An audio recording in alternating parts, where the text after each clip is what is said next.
오늘은 빌립보서 강의 7번째 바울의 매임과 복음 전파의 진전, 이런 제목으로 말씀을 전하도록 하겠습니다.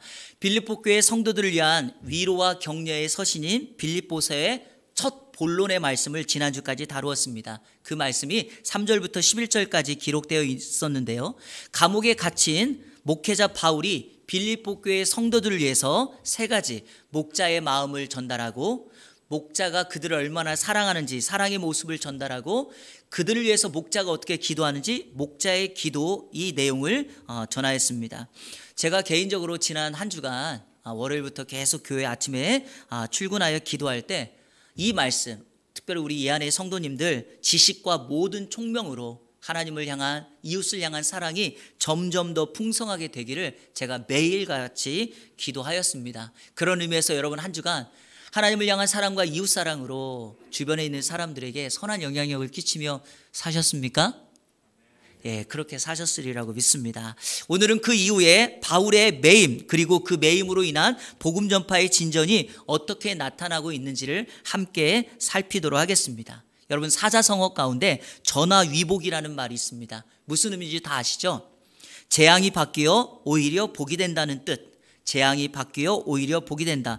그래서 좋지 않은 일이 계기가 되어 오히려 좋은 일이 생겼다, 이런 의미로 사용할 때 우리가 전화위복이라는 말을 씁니다.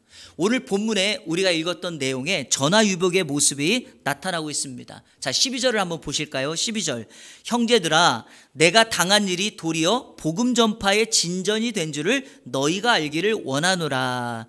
빌립보 교회 성도들을 바울이 형제라고 지칭하며 말합니다. 내가 당한 일, 그것이 도리어 복음 전파의 진전이 되었다. 바울이 당한 일이 무엇입니까? 감옥에 갇힌 사건입니다. 바울 입장에서 감옥에 갇혔다는 것은 개인적으로 고난을 당한 것이며 화를 당한 것입니다. 그런데 그 고난이 도리어 복음 전파의 진전이 되었다라고 말하는 것은 오히려 그것이 상황이 바뀌어 전화위복이 되었다라고 말하는 것과 같습니다. 성경에서 이 진전이라는 말이 원문상 3번 쓰였는데 2번이 빌립보서에서 쓰였고요, 1번이 디모데 전서에서 쓰였습니다. 그러니까 이 단어는 바울의 전유물이죠. 바울만 쓴 단어이고, 이 단어를 쓸 때는 항상 지금보다도 점점 좋아지고 점점점 나아지는 것을 뜻합니다. 예컨대 이 단어를 복이라는, 축복이라는 말에 같이 사용하면 이런 뜻이죠. 너가 하나님 앞에 받은 복이 지금보다 더 많아지기를 바란다, 이런 겁니다. 아픈 사람에게 치료를 기대하며 이 단어 진전이라는 말을 쓰면 지금 병들었는데, 지금 아픈데 너의 병이 회복되어 건강하게 되길 원한다, 이럴 때 쓰이는 것입니다. 오늘 본문에서는 복음 전파와 관련되어 사용되었으니 이 복음이 지금보다도 더 많은 곳에, 더 많은 사람에게, 더 많은 장소에 전파되기를 원한다, 이런 의미를 가지고 있습니다. 여러분, 복음은 진전이 되었는데 정작 이 복음을 전했던 당사자 바울은 감옥에 갇힌 상황입니다. 매여 있는 상황이고 삶에 제한이 있으니 참 아이러니하지 않습니까? 복음을 전하는 전도자는 삶에 제한이 있는데 이 복음은 계속해서 진전이 된다라고 말하고 있으니까요. 그런데 이것은요, 복음의 속성입니다. 여러분, 복음의 속성을 알면 왜 이런 일이 벌어지는가를 알 수 있는데, 자, 우리는 그 모습을 디모데후서 2장 9절에서 볼 수 있습니다. 자, 우리 디모데후서 2장 9절 자막 보시면서 다 같이 읽겠습니다. 시작. 복음으로 말미암아 내가 죄인과 같이 매이는 데까지 고난을 받았으나 하나님의 말씀은 매이지 아니하니라. 이 디모데후서도 옥중서신이죠. 왜냐하면 이 디모데후서를 2차 로마 감옥에 갔었을 때 이 서신을 쓰고 바울은 형장에 있을로 사라지게 됩니다. 그런데 분명하게 말합니다. 복음을 전하다가 감옥에 갇혀서 내가 이렇게 매이는 데까지 고난을 받았지만 뭐라고 말합니까? 하나님의 말씀은 매이지 않는다. 복음은 가둘 수가 없다. 여러분, 이게 복음의 속성입니다. 복음을 전하는 사람을 가두고 복음을 전하지 말라고 강요해도 하나님의 말씀 복음은 어느 곳, 어느 시대나 가둘 수가 없습니다. 이게 복음의 능력이죠. 그리고 이것이 신앙의 비밀입니다. 믿음을 가진 사람들의 전화위복이라고 하는 것이 바로 이거죠. 내가 고난을 당했는데, 내가 아픈데 도리어 그것이 다른 사람들에게 복음을 전할 수 있는 기회가 될 수 있다. 자, 여러분 혹시 이런 거 경험해 보셨나요? 나는 참 힘든데, 아픈데, 그리고 여러 가지 어려움을 만나서 괴로운데 그것이 도리어 누군가에게 예수님을 전하는 기회도 되었고요. 또 신앙생활을 진전하는 경험도 되었다. 이런 경험이 있으십니까? 있을 거라고 저는 생각을 하고요. 만약에 여러분들이 이런 경험이 없으시다면 꼭 앞으로 하셔야 됩니다. 왜냐? 이유가 있습니다. 고난은 은사입니다. 한번 따라해 보세요. 고난은 은사다. 왜 그런가? 내가 당한 고난이요, 동일한 고난을 당한 사람들의 마음을 헤아릴 수 있는 기회가 되고요, 내가 당한 고난이 누군가에게 같은 고난을 당한 사람이 있다면 그 사람을 섬길 수 있는 은사가 되기 때문입니다. 예컨대 쉬운 예를 하나 들어보겠습니다. 암이나 큰 질병으로 배우자나 아니면 부모님을 떠나보낼 때 참 마음의 상심이 큽니다. 그런데요, 이런 상심이, 이런 고난이 자신과 똑같은 상황을 만난 사람들을 도울 수 있는 은사가 된다는 거 알고 계십니까? 교회에 보면 배우자를 잃은 상심이 큰 분이 있습니다. 암이나 큰 질병으로요. 성도들이 와서 위로를 합니다. 힘내세요. 기도할게요. 그런데 여러분, 그 말을 한들 그분이 얼마나 큰 위로가 되겠습니까? 당신이 나와 같은 상황을 경험해 봤어? 아마 속으로 이렇게 반문할 것입니다. 그런데요, 이 성도님과 동일한 사건을 경험했던 한 분, 어떤 권사님, 누군가가 가서 말하지 않고 손만 잡아줘도 같이 눈물을 흘리게 됩니다. 그 아픔 당한 사람 위로가 됩니다. 그리고요, 여러 말 하지 않아도 됩니다. 말 한마디만 해도 돼요. 다 알아. 나도 똑같이 경험했어. 그러면 여러분, 동일한 마음으로 위로가 되는 것 아니겠습니까? 그러므로 인생에서 우리에게 찾아오는 고난과 어려움이 우리를 도망가게 하고 그것을 회피하려고 하는 것이 아니라 신앙의 사람들에게는요, 그것이 누군가를 섬길 수 있는 은사가 되고 전화위복으로 바꿀 수 있는 기회가 된다는 사실을 꼭 기억하시기를 바랍니다.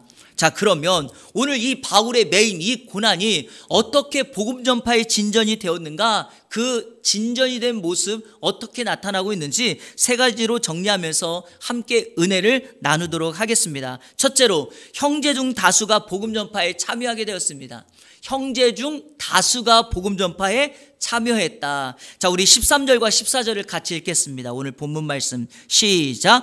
이러므로 나의 매임이 그리스도 안에서 모든 시대의 안과 그 밖의 모든 사람에게 나타났으니 형제 중 다수가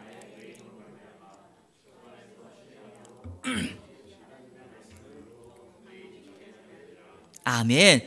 바울이 감옥에 갇혔다는 것이요, 시위대 안, 그러니까 감옥 아닙니다. 감옥 안, 감옥 밖에 있는 모든 사람들에게 다 알려졌다라고 말합니다. 자, 여러분 한번 상식적으로 생각해 보실래요? 여러분이 알고 있는 누군가가 감옥에 갇혔다면, 아니 우리 가족 중에 누군가가 감옥에 갇혔다면 여러분들은 그것을 다른 사람들에게 알리고 싶습니까? 아니죠.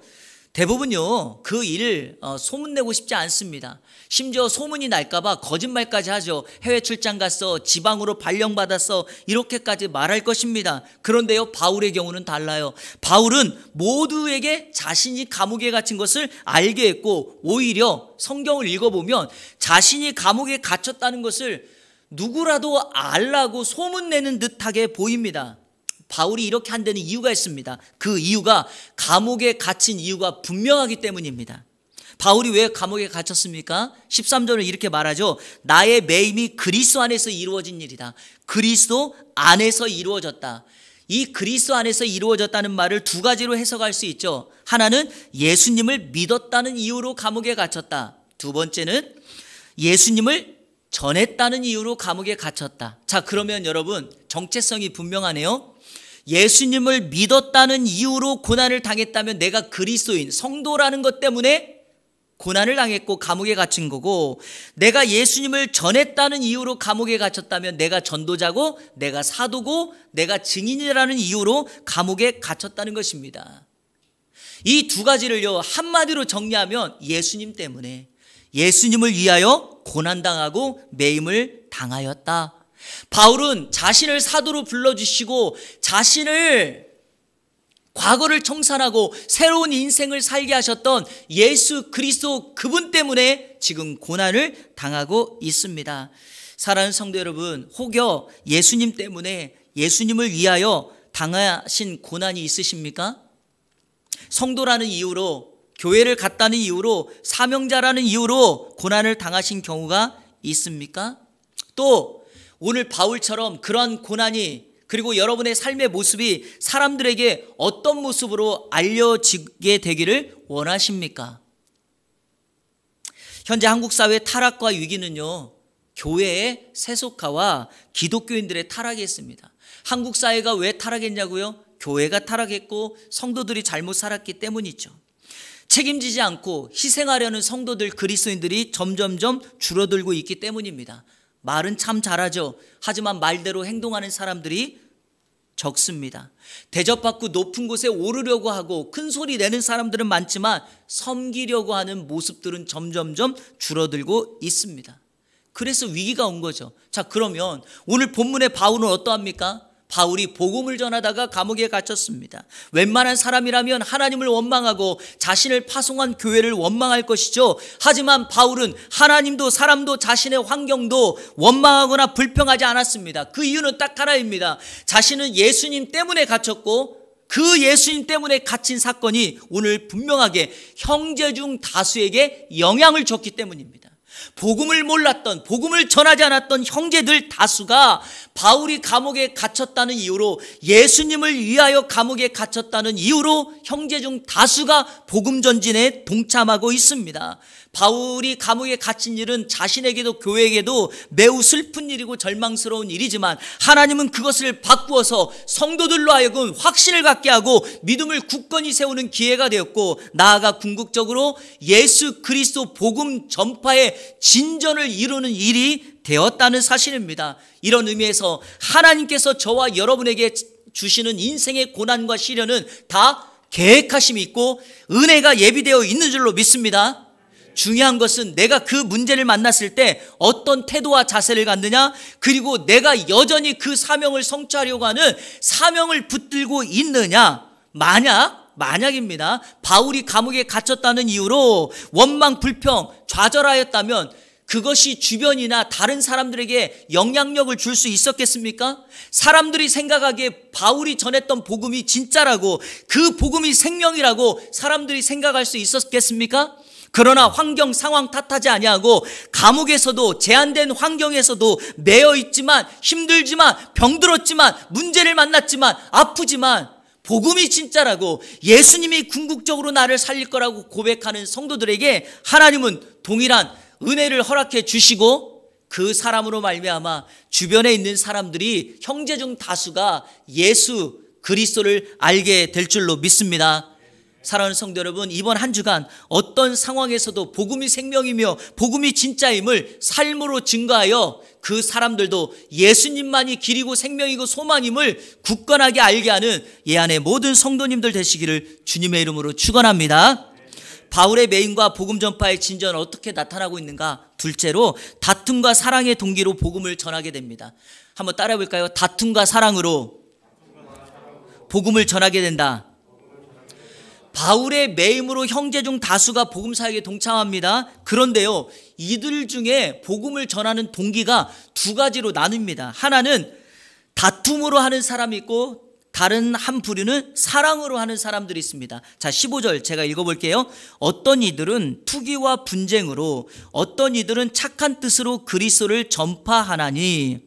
여러분, 투기는 말 그대로 시기, 질투를 의미합니다. 분쟁은 다툼을 의미하고요.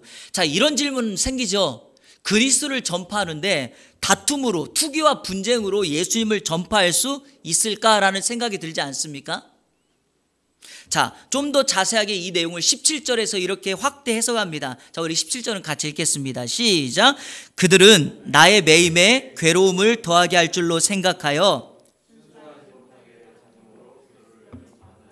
순수하지 못하게 다툼을 했다라는 말은 잘못된 동기가 달랐다라는 말입니다. 전후 문맥을 따져보면 이 사람들 자체가 죄질이 많고 문제가 많은 사람이라기보다는 순수하지 못한 동기를 가지고 있는 사람입니다. 자, 설명해 볼게요. 이 사람들이 누구냐? 바울이 빌립보 교회에 목회자로서 영향력과 힘이 커지기 시작하니까 그 교회 안에서 자신의 힘이 약해지는 사람들이 있었습니다. 그런 사람들이 인간적인 경쟁과 경계심을 가지고 바울이 없는 틈, 바울이 감옥에 갇힌 틈을 타서 그 자리를 대체하려고 적극적으로 복음을 전했던 사람들, 동기는 달랐죠. 왜? 그 동기는 바울에게 괴로움을 더하게 하려고 라는 생각을 가졌지만 그래도 그리스도를 전파하게 됐다는 거죠. 여러분, 교회 안에서 열심히 너무 특심해서 나 아니면 안 되고 우리 아니면 안 된다는 생각을 가지고 있는 분들이 종종 있습니다. 그 신뢰를 고린도 교회에서 찾아볼 수 있죠. 여러분, 고린도 교회에 그 고린도 전서를 읽어보면 고린도 교회에 여러 당파가 있었습니다. 게바는 베드로입니다. 베드로를 따르는 게바파가 있었고요. 아볼로파, 바울파, 심지어는 그리스도파, 이런 분당들이 있어서 열심히 특심해서 자기 당이, 자기 파가 교회 주도권을 가져야 된다라고 하는 분들이 있었죠. 이런 문제 때문에 고린도 교회는 은사가 많았고 사랑이 넘쳤음에도 불구하고 분쟁이 너무나 많았던 거죠. 바울 사도가 고린도 전서, 고린도 후서라고 하는 치료의 서신을 써서 그 교회를 회복시킵니다. 우리 한국식으로 말하면 이거는 이런 거예요. 영남파, 호남파. 무슨 의미가 있는지는 모르겠지만 늘 이런 식으로 싸웁니다. 그런데요, 오늘 말씀에서 우리가 주목해야 될 단어가 하나 나옵니다. 그게 바로 다툼이라는 단어입니다.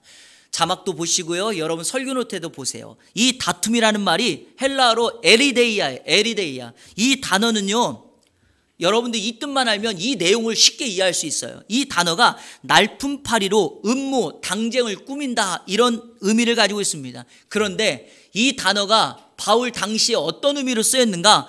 선거운동에서 승리하기 위해 쓰인 단어예요. 아니면 관직을 얻기 위해서 펼치는 계략, 싸움, 이럴 때예요.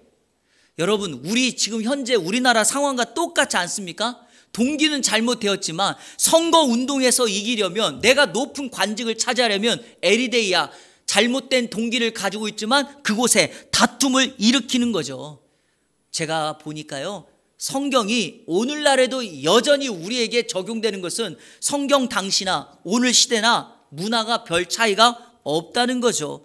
지금 우리나라 여러분 대통령 후보를 각 당에서 뽑느니라고 얼마나 경쟁이 심합니까? 그런데요, 동기가 잘못되게 에리데이아 다툼하는 사람들이 있다는 거죠. 그런데요, 성경과는 다르게 오늘과는 다르게 성경 시대는요, 그 반대의 경우가 더 많았습니다.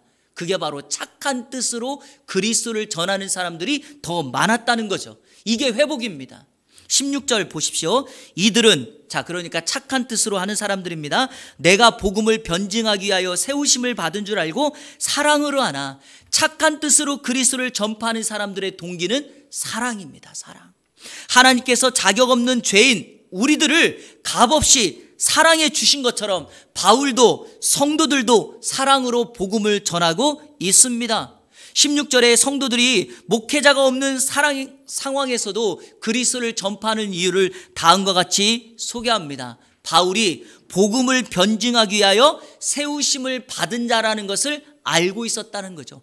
복음을 변증하기 위하여 세우심을 받은 줄 알고 사랑으로 했다라는 말은 바울이 이런 일 때문에 우리에게 왔다라는 것을 말하고 있는 겁니다. 변증은 변호하는 거예요. 당시 바울이 철학자로서, 논리학자로서 복음을 그냥 선포하는 것이 아니라 누군가하고 복음의 논증을 하면서 복음이 진짜다, 복음은 이런 데 쓰는 거다라고 변증하듯이, 변호하듯이 하는 전도 방식입니다. 그런데 이 세우심을 받다가 제가 오늘 설교에서 가장 여러분들에게 강조해 드리려고 하는 포인트입니다.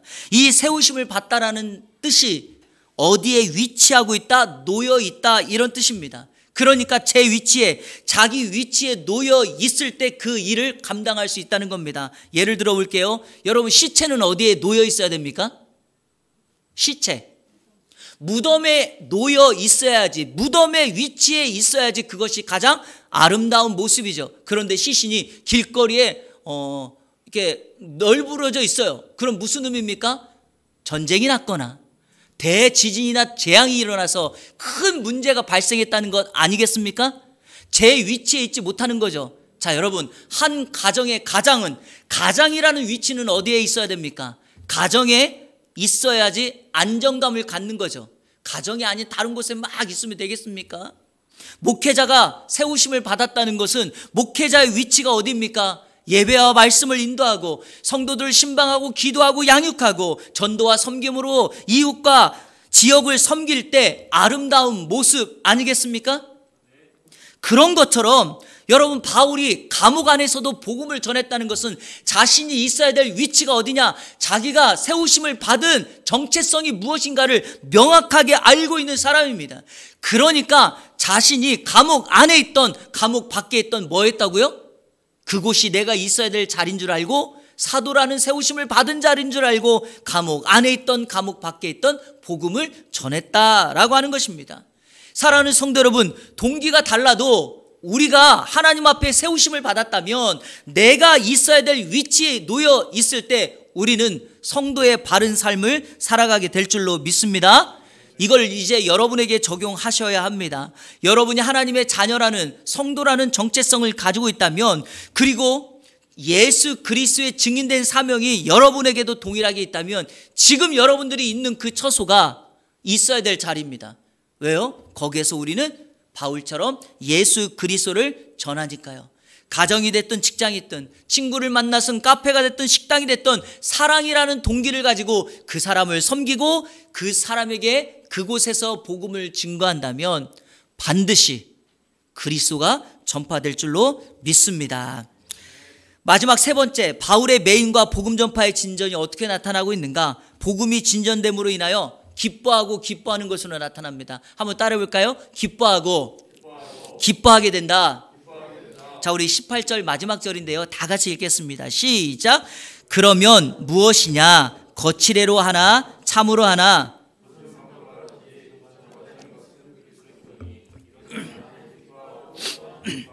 아멘. 어떤 방도로든 결국 그리스도가 전파되기에 바울은 기뻐하고 또 기뻐한다라고 말합니다. 제가 말씀을 묵상하다가 한편으로 바울은 참 속도 없는 사람인가?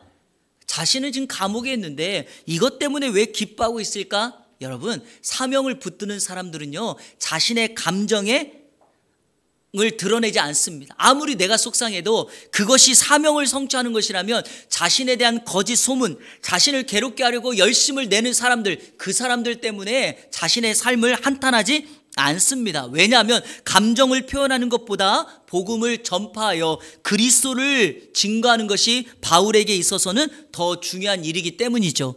그래서 바울은 두 번이나 반복적으로 기뻐하고 기뻐한다라고 말합니다. 그런데 여기에는 숨겨진 바울의 의도가 있습니다. 이 기뻐하고 기뻐한다는 이 두 단어가 시제가 달라요. 앞에 기뻐한다는 말은 현재형이고 뒤에 있는 기뻐한다는 말은 미래형입니다. 현재에 기뻐한다는 것은 내가 감옥에 있지만 너희들이 지금 있는 지역에서 사랑의 동기를 가지고 그리스도를 전파하고 있으니 나는 감옥 안에 있어도 기뻐하고 있다, 이렇게 말하는 거고요. 두 번째는 뭡니까? 내가 이 감옥에 계속 있게 될지 감옥 밖으로 풀려날지 나는 모르지만 그럼에도 불구하고 앞으로 너희들이 지속적으로 복음을 전할 것이기 때문에 그 복음을 전하여 많은 사람들이 그리스도를 만나 구원을 얻게 되니 나는 앞으로도 기뻐할 것이다. 이렇게 두 가지로 기뻐하고 있습니다. 저는 이런 의미에서 오늘 빌립보서의 말씀을 여러분에게 설교하면서 바울의 인생을 한마디로 이렇게 정리합니다. 멋있는 사람. 한번 따라해 보세요. 멋있는 사람, 매력 있는 사람. 여러분, 자신의 위치를 알고 자신의 사명을 정확하게 알고 있는 사람은 후회하는 인생 살지 않고 멋진 인생, 매력 있는 인생을 살게 될 줄로 믿습니다. 말씀을 마치면서 오늘 이런 질문을 하며 마지막 결론을 좀 내리려고 합니다. 여러분은 현재 멋진 인생을 살고 계십니까? 아니면 후회하는 인생을 살고 계십니까? 지난 9월 30일 저녁 뉴스에 이런 뉴스를 보았습니다. 자식들, 손주들에게 재산을 증여하는 이들이 점점점 늘어나고 있는데 강남에 살고 있는 사람들을 중심으로 나타나고 있다는 보고였습니다. 이들은 많은 세금을 내느니 차라리 돈을 더 보태서 상속으로 증여하는 것이 낫다라고 결정을 했다는 것입니다. 그 결과로 아파트, 빌딩을 소유하고 건물의 월세를 받고 있는 10대들이 늘어나고 있다는 것이죠. 나이가 7살밖에 안 됐는데 빌딩주예요. 건물주예요. 여러분, 멋져 보이십니까? 그 10대 아이가 멋진 인생처럼 보입니까? 저는 정치적이지는 않지만 요즘 계속해서 모 국회의원의 32세 된 아들이 6년 동안 일한 회사에서 퇴직하며 퇴직금을 50억을 받았다는 기사가 매일과 같이 쏟아지고 있습니다. 이것이 큰 문제가 되어서 어제 그 아들의 아버지 국회의원이 급기야 사퇴를 했다고 합니다. 근데요, 이 문제를 뒤로 하고 제가 묻고 싶은 게 있습니다. 이렇게 많은 돈을 퇴직금으로 받았으니 그 인생 스스로 나 정말 성공한 인생이고 멋진 인생을 살았구나 이렇게 말할 수 있겠습니까? 재산 상속을 물려받은 10대나 50억이라고 하는 어마어마한 금액을 퇴직금으로 받은 아들이나 저는 한마디로 이들의 인생을 이렇게 말하고 싶습니다. 후회하는 인생이다. 왜냐하면 자신들이 있어야 될 자리에 없었기 때문이죠. 그 10대의 나이에, 그 30대 초반의 나이에 내가 어떤 자리에 있어야 되는가? 그때는요, 꿈을 꾸고요, 자신의 꿈을 위하여 달려갈 나이지 모든 것을 다른 사람들로 인하여 누리는 자리가 아닙니다. 제가 사진 하나 보여드릴까요? 성남에 있는 장내과 의원의 장청순 원장님이십니다. 85세의 고령의 의사예요. 85세니까 의대 동기들은 다 은퇴했거나 소천하신 분들로 구성되어 있습니다. 자신들을 찾아오는 단골 환자들 때문에 병원의 문을 닫을 수 없다고 계속해서 진료를 보았던 분이에요. 작년 12월도 마찬가지였어요. 하루 확진자가 1200명대, 그러니까 우리 코로나가 3차 유행기에 접어들었을 때였습니다. 이 장 원장님의 딸도 일산병원의 의대 교수님이세요. 확진자가 늘어나고 많으니까 어머니가 고령의 나이니까 이 딸 의사 교수님이 어머니에게 나이도 있고 코로나 확진 환자들도 내원할 확률이 높으니까 잠시만 병원 문을 닫으라고 권유를 했다고 합니다. 그런데 이 장 원장님, 자신을 찾아오는 그 환자들이 병원을 왔는데 문이 닫혀 있고 자기가 진료를 보지 않는다는 걸 알면 얼마나 실망이 되겠냐고, 그래서 문을 닫지 않고 진료를 보았습니다. 그랬는데요, 결국 작년 12월에 확진자가 병원에 다녀갔고 올해 2021년 1월 1일 코로나 확진자가 되었습니다. 그리고 1월 24일 3주 만에 세상을 떠나게 되었습니다. 안타까운 것은요, 이 어머니를 돌보기 위하여 일산병원에 어머니를 모셨는데 이 의사 딸도 면회 원칙, 금지 원칙을 지키기 위해서 엄마를 자유롭게 면회할 수도 없고 전화로만 멀리서만 바라봤는데 그렇게 어머니를 보내드려야만 했다는 안타까움이 컸습니다. 딸로서, 의사로서 어머니를 지켜드리지 못한 안타까움이 굉장히 컸습니다. 또 사망 이유는 어떠합니까? 정부의 지침에 따라서 바로 화장한 다음에 빈소도 차리지 못하고 가족 몇몇 사람들과 조용하게 가족장으로 장례를 치루었습니다. 이 장청순 원장님은요, 1960년에 서울대 의대를 졸업하고요, 1965년도에 전문의가 된 다음에 병원을 개원해서 서울과 분당에 56년 동안 쉬지 않고 병원 현장에 계셨던 분이에요. 제가 이 기사를 읽으면서 정말 마음속에 감동받았던 부분이 바로 이 부분이에요. 이 장 원장님이 입버릇처럼 하는 말이 있어요. 의사는 의료 현장에 있어야 빛이 난다. 의사는 의료 현장에 있어야 된다. 그리고 결국 자신의 말처럼 의료 현장에서 생을 마치게 되었습니다. 그 장 원장님 고령의 나이지만 그의 인생이 멋지고 아름다운 것은 고령임에도 불구하고 의사로서 자신이 있어야 될 그 위치를 지켰다는 것 아닙니까? 마지막까지 병원을 지키면서 의사가 해야 될 사명, 의사로 세움받은 자로서 내가 있어야 될 그 위치에 머물러 있었다는 것 아닙니까? 사람들은요, 세상은 이런 인생을 기억하고 추억합니다. 올해 어버이날, 스승의 날, 이분에게 치료를 받았던 이 사람들이 병원에 찾아와 꽃을 놓고 가 원장님을 추억하고 기억하였습니다. 사진 보세요. 이렇게요. 장청순 원장님은 코로나에 확진되어 허망하게 돌아가신 것처럼 보이지만 단언컨대 결코 그 인생은 후회하지 않는 인생, 제가 여러분에게 말씀드렸던 것처럼 멋진 인생, 아름답고 매력적인 인생을 사신 분이라 믿습니다. 사랑하는 성도 여러분, 다시 묻겠습니다. 여러분 어떤 인생을 살고 싶으십니까? 후회되는 인생을 사시겠습니까? 아니면 하나님 앞에 멋지고 매력적인 인생을 살고 싶으십니까? 어떤 어려움과 고난의 상황에서도 예수 그리스도를 증거하는 복음의 진전을 위하여 여러분이 있어야 될 그 자리에서 충성하고 그리스도를 전하는, 그래서 사랑의 동기를 가지고 누군가를 섬기는 여러분 모두가 되기를 우리 주 예수 그리스도의 이름으로 축원합니다. 아멘. 우리 다 같이 결단의 찬양 드리도록 하겠습니다. 나 주님의 기쁨 되기 원하네, 이 찬양인데요, 이 찬양을 부르시면서 우리가 어떤 위치, 어떤 상황과 환경을 만나더라도 여러분 기억하셔야 됩니다. 나는 주님의 기쁨이다, 나는 주님의 노래다, 나는 주님의 향기다, 나는 주님의 도구다. 이런 마음으로 있어야 될 자리에서 그 역할을 감당하는 저와 여러분 되기를 축복합니다.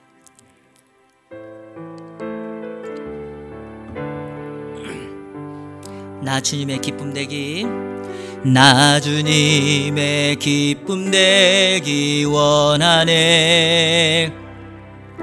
내 마음을 새롭게 하소서.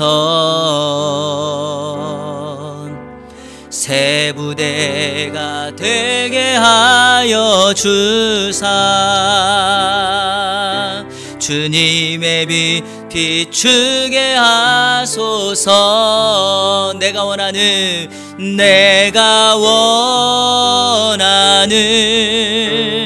한 가지, 주님의 기쁨이 되는 것. 내가 원하는 한 가지, 주님의 기쁨이 되는 것. 겸손히 내 마음 드립니다. 겸손히 내 마음 드립니다. 나의 모든 것 받으소서. 나의 맘 깨끗게 씻어주사. 주의 길로 향하게 하소서. 내가 원하는 한 가지, 주님의 기쁨이 되는 것. 내가 원하는 한 가지, 주님의 기쁨이 되는 것. 내가 원하는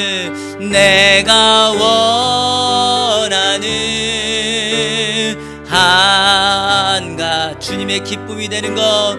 주님의 기쁨이 되는 것.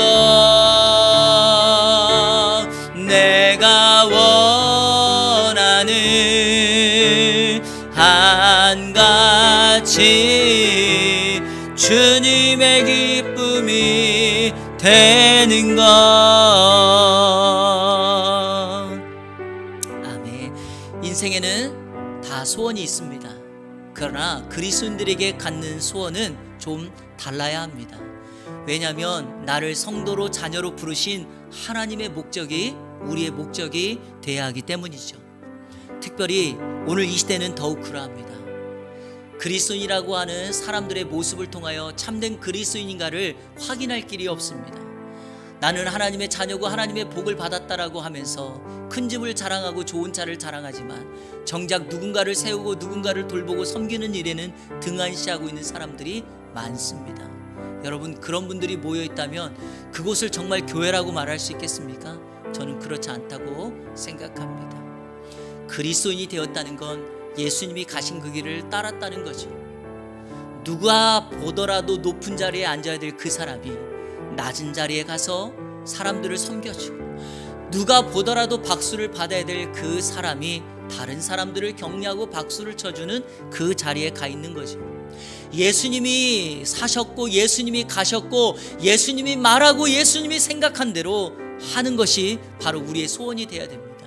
바울은 그렇게 살았습니다. 그래서 지금 바울이 감옥 안에서도 그리스도가 전파되는 것 때문에 기뻐하고 있는 것 아니겠습니까? 여러분의 기쁨은 무엇입니까? 오늘 여러분에게 도전합니다.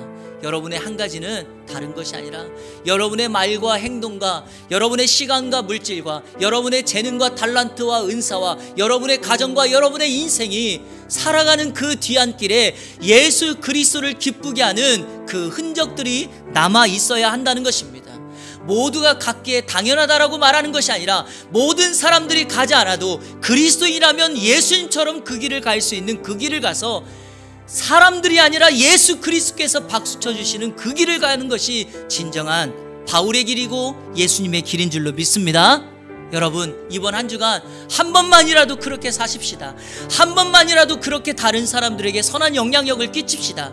그래서 내가 성도라고, 내가 그리스도인이라고 그들에게 함께 일하는 사람들에게 증명해서 너 때문에 내가 교회 다니고 싶어, 너 때문에 예수님을 믿고 싶어졌어, 너 때문에 우리 회사가 잘 되는 것 같아, 너 때문에 내가 힘이 나, 이런 말을 들어야 하지 않겠습니까? 이 시간 기도할 때 여러분의 인생이, 우리 가정이, 우리 예한교회가 그런 교회, 그런 인생, 그런 가정 되기를 원합니다.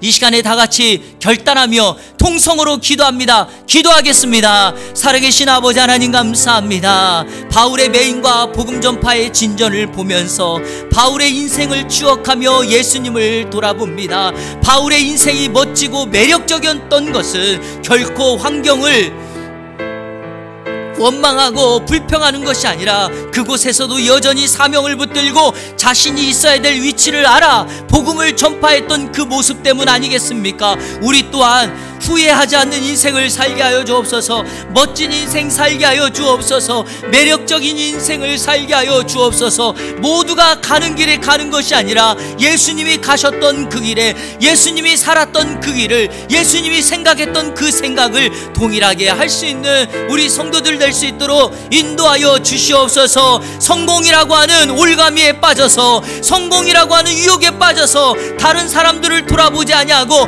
가족들을 돌아보지 아니하는 어리석은 위치에 서지 않게 하여 주시옵소서. 내가 가는 길, 하나님 앞에 그 주님이 인정하시는 그 길을 가게 하여 주옵소서. 장청순 원장님이 의사로서 있어야 될 그 병원 의료 현장에 마지막까지 있었던 것처럼 우리도 성도로서 있어야 될 그곳에서 하나님의 자녀로서 선한 영향력을 끼치며 그리스도의 향기를 바라는 인생이 되게 하여 주시옵소서. 아빠로서, 엄마로서, 부모로서 자녀들을 위하여 기도하는 자리, 그 위치에 있게 하여 주옵소서. 부모님을 섬기는 그 자리에 있게 하여 주옵소서. 목회자로 하나님의 자녀로서 있어야 될 그 자리에 있게 하여 주옵소서. 그래서 우리 주님 다시 오시는 그날까지 우리가 주님을 향한 그 사랑과 열정을 가지고 다른 사람들을 섬기며 그 어려움과 환난과 고난을 전화위복의 기회로 만드는 우리 안의 성도들 될 수 있도록 인도하여 주옵소서. 하나님 아버지, 이번 한 주간도 승리케 하여 주옵소서.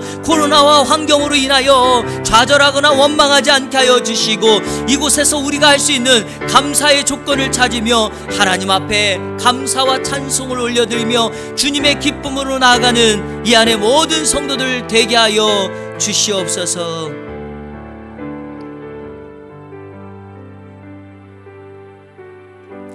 하나님 아버지, 감사합니다. 바울의 매임을 통하여 복음 전파가 어떻게 진전이 되었는지를 함께 살펴보았습니다. 나의 그리스도인의 선한 모습과 영향력으로 형제 중 다수가 은혜를 경험케 하여 주옵소서.